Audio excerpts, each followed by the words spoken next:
Cody with Aftermarket Assassins here. We're going to go over on removing the dash and the center to run wiring for the e-cutout exhaust. So to get started, you can easily just grab this, pop it out.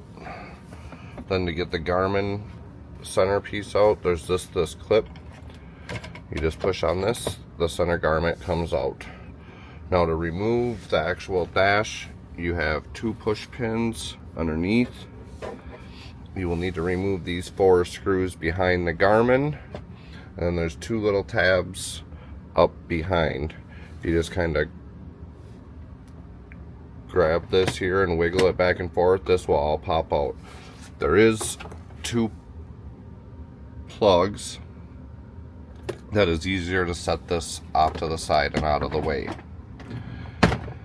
That will get you at your bus bar and wire in the power and ground. Next we'll move on to removing the side panel and the back panels. Next, remove the side panel. There's just a bunch of the plastic push pins all around. Remove all of them, the side panel will come out, and then we can move to the back. In the back, we will start by removing the cup holder. It's 4 push pins, a couple wires going to the back. Set off to the side. Then there is a big long plastic piece that goes all the way to the back. To get at that and get all the push pins out, you do need to remove the back seat bracket. The back seat easily pulls out. It just pull up on it and the whole bottom part of the seat comes right out. To remove the seat bracket, there's a handful of bolts. Once them bolts are out, you can easily, like I did, zip tie it up out of your way.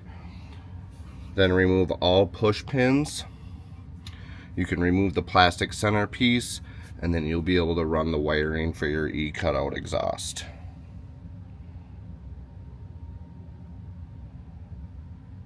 Some of this will be hard to see, but where my finger's pointing, I just zip tied our wire harness for the e-cutout up along the frame.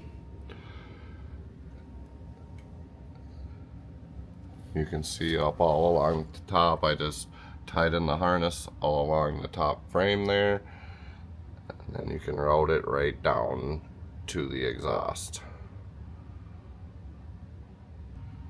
Once that is all zip tied up back and plugged into the exhaust, you can come back through here and you can just zip tie the harness right to this part and go all the way through.